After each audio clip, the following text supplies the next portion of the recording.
लंका प्रवेश। मैं पवनजय का पुत्र महाप्रभाव के उदय से थोड़े ही समय में लंका में प्रवेश कर गया। सबसे पहले विभीषण के महल में पहुंचा।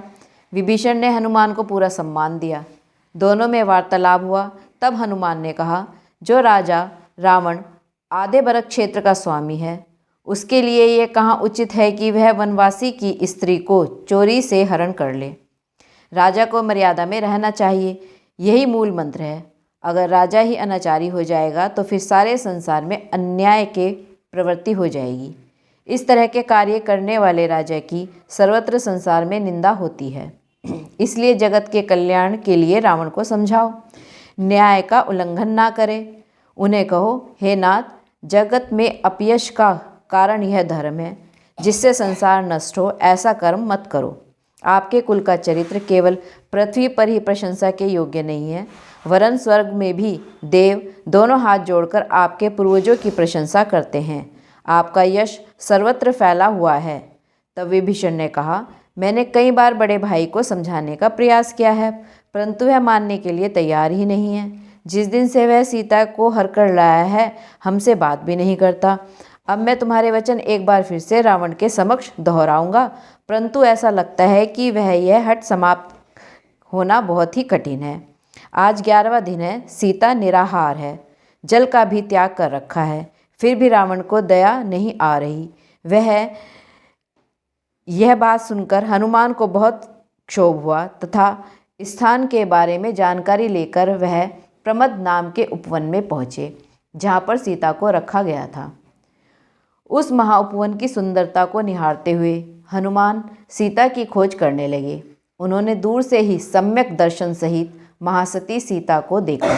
श्री रामचंद्र की परम सुंदरी पत्नी महासती सीता निर्धूम अग्नि के समान आंसुओं से नेत्र भरे हैं, हाथों के बीच सिर पकड़ रखा है, केश बिखर रहे हैं, शरीर कमजोर हो रहा है, चिंता में निमग्न है। इस माता के रूप को धन्य है जिसने सारे लोक जीत लिए हों, मानो कमल से निकली हुई लक्ष्मी ही वहाँ विराजमान है। दुख के समुद्र में डूब रही इस नारी के समान सारे विश्व में कोई भी नारी नहीं हो सकती। जैसे भी संभव हो इसको राम से मिलाना चाहिए। इनके लिए तथा राम के लिए चाहे मुझे अपने शरीर की भी बलि चढ़ानी पड़े, इनका तथा राम का विरह मैं देख नहीं सकता। यह सोचकर अपना रूप बदलकर धीरे धीरे पैर रखता हुआ सीता के समीप पहुंचा तथा छिपकर राम की मुद्रिका को सीता के पास गिरा दिया। मुद्रिका देख सीता को रोमांच हो आया तथा मुख पर कुछ मुस्कुराहट सी आ गई। जो स्त्रियां सीता की निगरानी कर रही थी, उन्होंने इस बात की सूचना रावण तक पहुंचा दी। रावण ने प्रसन्न होकर उनको इनाम दे डाले तथा सीता को प्रसन्न वदन जान कार्य की सिद्धि होने के सपने देखने लगा। उसने तुरंत ही मंदोदरी को सीता के पास भेज दिया। मंदोदरी भी तुरंत ही सीता के पास जा पहुंची तथा सीता को कहने लगी, हे बाले, आज यह सुनकर कि तुम प्रसन्न हो रही हो, तुमने हमारे ऊपर बहुत कृपा की है। अब लोक के स्वामी रावण के साथ देवलोक की रानी की तरह सुख उठाओ। यह सुनकर सीता ने क्रोध से मंदोदरी को कहा, हे खेचरी, आज मेरे पति का संदेश आया है। मेरे पति आनंद से हैं, यह जानकर मुझे प्रसन्नता हुई है। मंदोदरी ने सोचा कि इसे अंजल का त्याग किए आज 11 दिन हो गए हैं, इसलिए शायद इसको मस्तिष्क विभ्रम हो गया है तथा उसी प्रभाव में विलाप कर रही है। तब सीता ने मुद्रिका लाने वाले छिपे हुए संदेश वाहक को संबोधित करते हुए कहा, हे भाई, मैं इस समुद्र के अंतर्द्वीप के इस भयानक वन में बंदी हूँ। कोई उत्तम जीव मेरा भाई समान अति वात्सल्य रखने वाला मेरे पति की मुद्रिका लाया है। वह प्रकट होकर दर्शन दे, मुझ अभागिन पर कृपा करे। हनुमान सीता जी का अभिप्राय जानकर सोचने लगा, जो पहले पराया उपकार करने की बात करे फिर कार की तरह से छिपकर बैठ जाए, वह अधम जीव है। जो दूसरे जीव को आपदा में परेशान देखकर उसकी सहायता करने को तत्पर हो जाए, ऐसे ही दयावान का जीवन सफल माना जाता है। यह सोचकर हनुमान ने राजा रावण की समस्त स्त्रियों तथा महारानी मंदोदरी के सम्मुख प्रकट हो दोनों हाथ जोड़ दिए। मुकुट में वानर का चिन्ह, दीप्ति में सूर्य के तुल्य, वस्त्र आभूषणों से मंडित, रूप में अतुल्य, सारे शरीर पर चंदन का लेप, महाबलवान, सुंदर केश, लाल होठ, कुंडलों से मंडित कान, महाप्रकाशवान, रूप गुणखान, महाप्रताप से सुशोभित सीता के पास पहुँचते हुए हनुमान शोभित हो रहे थे, जैसे भाई भामंडल ही बहन सीता को लेने आया हो। पहले अपना कुल गोत्र, माता पिता का नाम बताया, फिर अपने आने के प्रयोजन के बारे में हनुमान ने उच्च स्वर में बताया। श्री राम ने जो संदेश सीता को देने के लिए कहा था वह सीता को बताया, फिर हाथ जोड़कर विनती की, हे साध्वी, स्वर्ग समान ऊंचे महलों में श्री राम विराजे हुए हैं, परंतु आपके विरह में उनका मन कहीं भी स्थिर नहीं हो पा रहा है। सारे सुख भोगों को तिलांजलि देकर वे केवल आपका ही नाम पुकार रहे हैं, सदैव आपकी ही बात करते रहते हैं तथा सिर्फ आपको देखने के लिए ही जीवित हैं। हनुमान के मुख से यह सब सुनकर सीता आनंद को प्राप्त हुई तथा हनुमान से कहने लगी, हे भाई, अशुभ कर्मों के उदय से मैं दुख के सागर में गिर पड़ी हूँ। पति के समाचार पाकर मन को कुछ शांति हुई। तुम्हें मैं क्या दे सकती हूँ? तब हनुमान ने प्रणाम कर कहा, हे जगत पूज्य, तुम्हारे दर्शन मात्र से ही मुझे बहुत लाभ हुआ है। सीता ने फिर हनुमान से पूछा, हे भाई, यह नगर ग्रह तथा जलचरों से भरे समुद्र को तुमने किस तरह से पार किया? मुझे सच बताओ कि मेरे प्राणनाथ को तुमने कहाँ पर देखा? लक्ष्मण जो युद्ध करने गए थे वह कुशल से तो हैं। यह भी तो संभव है कि मेरे प्राणनाथ तुम्हें संदेश देकर परलोक गमन कर गए हों, या फिर जिन मार्ग पर तपस्या करने निकल पड़े हों तथा यह मुद्रिका ढीली होकर उनके हाथ से निकल गई कहीं रास्ते में गिर पड़ी हो। इससे पहले तो मेरे पतिदेव का तुमसे कोई परिचय नहीं था, तब यह मित्रता कब तथा कैसे हुई? मुझे सारी बातें बताओगे? तब हनुमान ने सिर झुकाकर कहा, हे देवी, सूर्यहास खड़क सौभाग्य से लक्ष्मण को मिला है तथा इसके बाद के घटनाक्रम के बाद चंद्रनखा ने अपने चंद्रनखा लिख रखा, चंदन खा है, चंदन खा द नहीं है, द के नीचे रै भी है, चंद्रनखा। चंद्रनखा ने अपने पति खरदूषण को क्रोध दिलाया तो खरदूषण दंडक वन में युद्ध करने पहुंचा। लक्ष्मण युद्ध करने गए थे। रावण ने आपको राम के साथ देखा।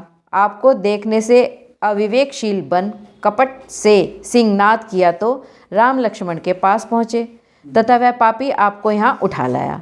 जब लक्ष्मण ने राम से कहा कि आप यहाँ क्यों आए, शीघ्र ही जानकी के पास वापस जाएं।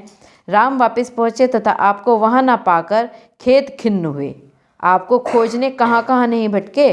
लक्ष्मण ने खरदूषण को मारा, फिर भाई को धीरज बंधाया। राजा विराधित युद्ध में लक्ष्मण के साथ पहले ही मिल गए थे। फिर राम की मुलाकात सुग्रीव से हुई। राम ने साहस गति नाम के विद्याधर को, जो सुग्रीव के वेश में सुग्रीव की स्त्री को पाने आया था, युद्ध में मार गिराया। साहस गति की सारी बैताली विद्या राम को देखते ही भाग गई थी। फिर सुग्रीव ने मुझे बुलाकर राम से मिलवाया। अब मैं राम के द्वारा भेजा हुआ आपको यहाँ से ले जाने के लिए आया हूँ। परस्पर युद्ध करना निरर्थक है। कार्य की सिद्धि हमेशा नम्र रहकर ही करनी चाहिए।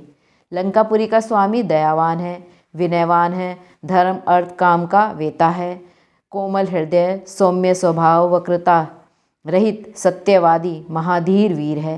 मेरी बात वह अवश्य ही मान लेगा तथा आपको मुक्त कर राम के पास भेज देगा। इनकी कीर्ति महानिर्मल पूरी पृथ्वी पर प्रसिद्ध है तथा यह लोकापवाद से भी भयभीत रहते हैं। सीता बहुत हर्षित हुई। हे कपिध्वज, आप सरीखे, पराक्रमी, धीर, वीर, विनयवान, कितने लोग मेरे पति के साथ हैं? रानी मंदोदरी ने कहा, हे जानकी, तुमने यह बात सोच कर कही है, पर तुम इसे नहीं जानती इसलिए ऐसा कह रही हो। पूरे भरत क्षेत्र में इनके समान ऐसा कोई नहीं है। यह अकेला ही है। यह महासुभट मेरे पति राजा रावण के साथ कई बार सहायक होकर युद्ध लड़ चुका है। यह पवनजय का पुत्र, अंजना का सुत, राजा रावण का भांजा जमाई है। चंद्रनख जमाई का मतलब समझिए, बहन की, बहन का जमाई। हाँ। चंद्रनखा खरदूषण की पुत्री से इसका विवाह हुआ है। इसने अकेली ही अनेकों लोगों के ऊपर विजय प्राप्त की है। लोग तो इनके दर्शन मात्र के लिए भी कामनाशील रहते हैं। चंद्रमा की किरणें की भांति इनकी कीर्ति भी दसों दिशाओं में व्याप्त हो रही है। लंकापति इसको अपने भाइयों से भी अधिक मानते हैं, परंतु यह बहुत बड़ा आश्चर्य है कि यह भूमि गोचरियों का दूत बनकर आया है। तब हनुमान ने कहा, आप राजा मय की पुत्री तथा रावण की पटरानी होकर भी दूती बनकर सीता से विनती कर रही हो। जिस पति के प्रसाद से देवलोक जैसे सुख भोग रही हो, उसको ऐसे अनीति पूर्ण कार्य करने से रोकने के स्थान पर अनुमोदना कर रही हो। आपका स्वामी विष का भोजन कर रहा है, उसे मना करें। जो अपना भला बुरा नहीं समझता, वह तो जीते जी मरा हुआ है। तुम्हारा सौभाग्य रूप सबसे अधिक तो तुम्हारे पति के लिए ही है, तथा तुम ही ऐसे कार्य हेतु दूती बनकर यहाँ आई हुई हो। तुम तो सब बातों में प्रवीण, परम बुद्धिमती मानी जाती थी, और अब इस प्रकार व्यवहार कर रही हो। तुम अर्घ चक्री की महिषी पटरानी हो, तो अब क्या महिषी का अर्थ भैंस समझूं?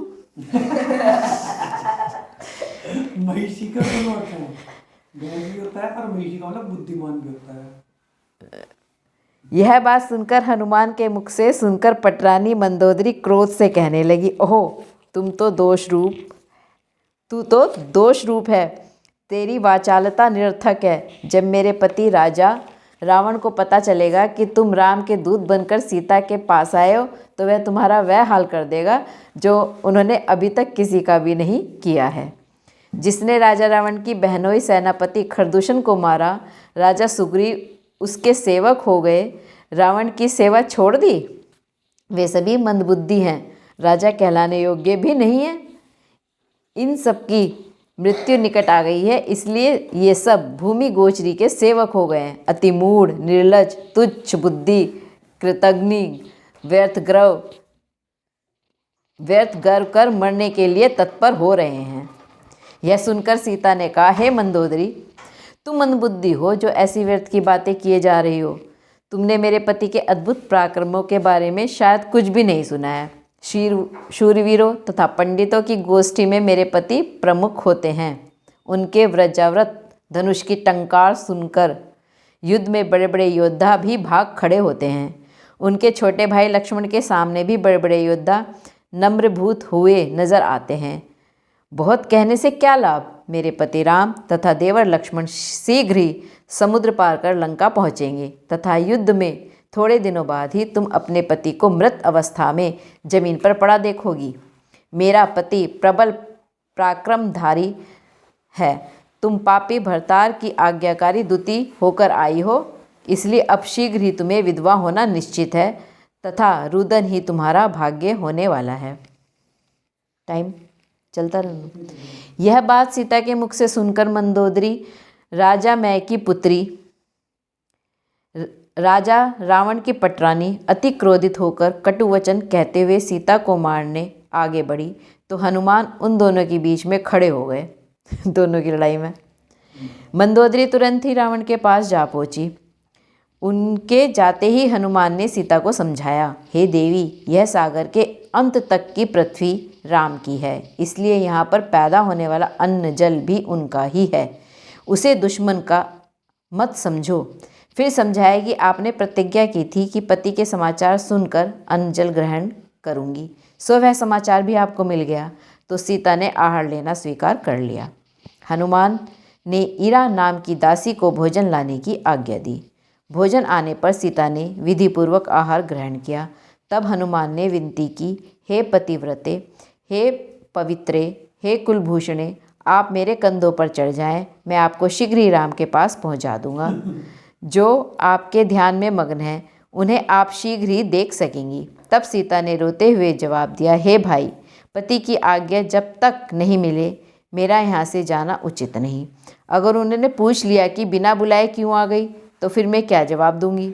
मेरे प्राणों के नाथ के निकट जाकर मेरा यह संदेश देना, हे देव, एक दिन मेरे सहित आपके चारण मुनि की वंदना तथा महास्तुति की थी।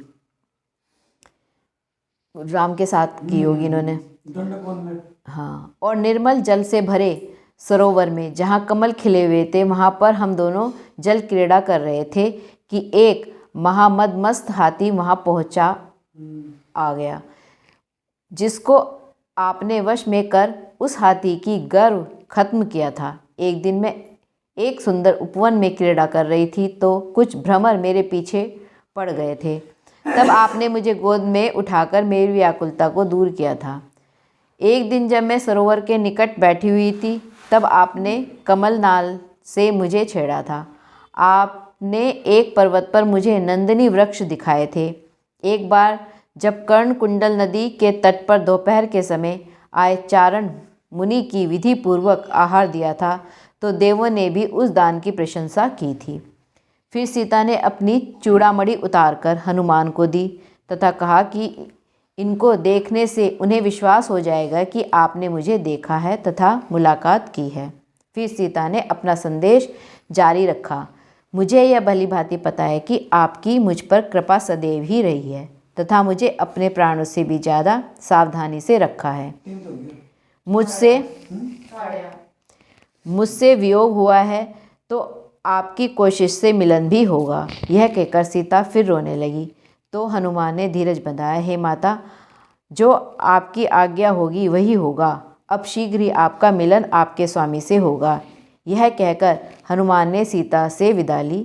जब सीता ने राम की भेजी हुई मुद्रिका अपनी उंगली में धारण की तो उन्हें ऐसा महसूस हुआ कि जैसे राम का उनसे मिलन हो गया हो।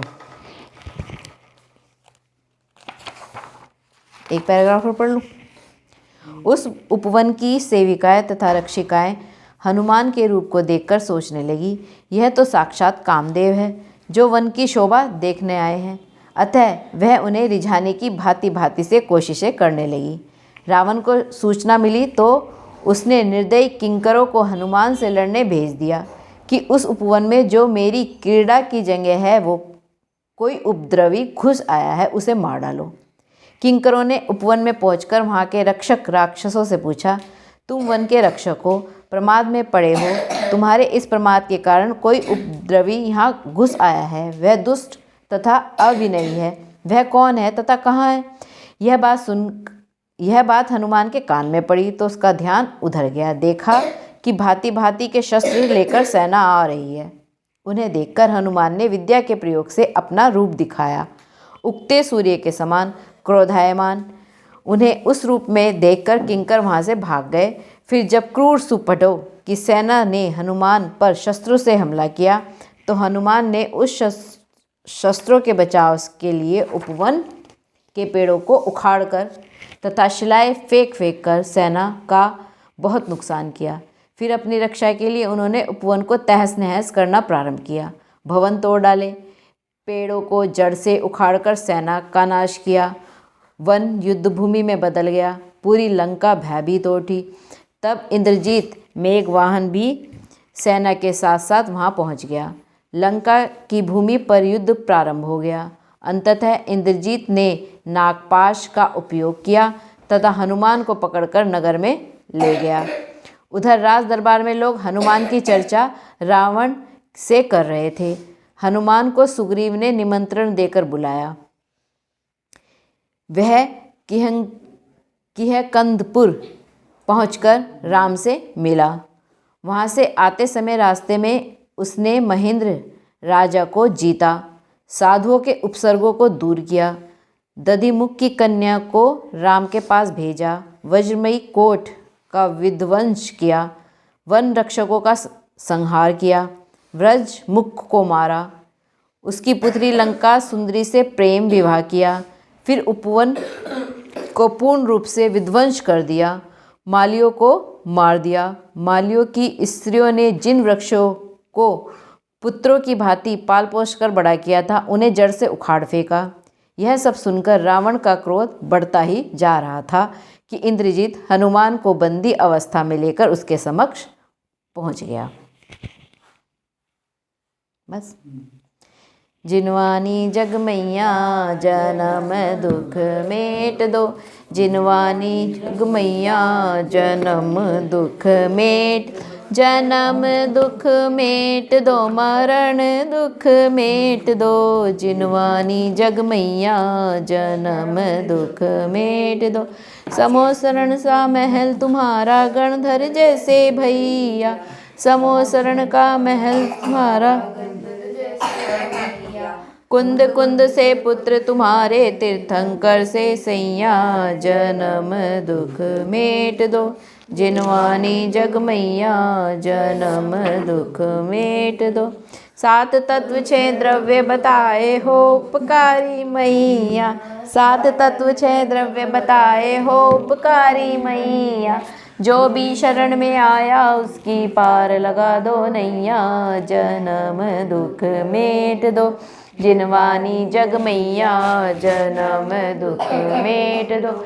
संकट मोचन नाम तुम्हारा, तुम हो जग की मैया, संकट मोचन नाम तुम्हारा, तुम हो जग की मैया, हाथ जोड़कर शीश नवाऊं पड़ो तुम्हारे पैया, जन्म दुख मेट दो, जिनवानी जग मैया जन्म दुख मेट दो। यावानी के ज्ञान से सूझे लोकालोक, सोवानी मस्तक नमो सदा देतु हूँ दो। हे जिनवानी भारती तोहे जपू दिन रैन, जो तेरी शरण आ गए सो पावे सुख चैन। जिनवानी माता की जय। जय जिनेन्द्र।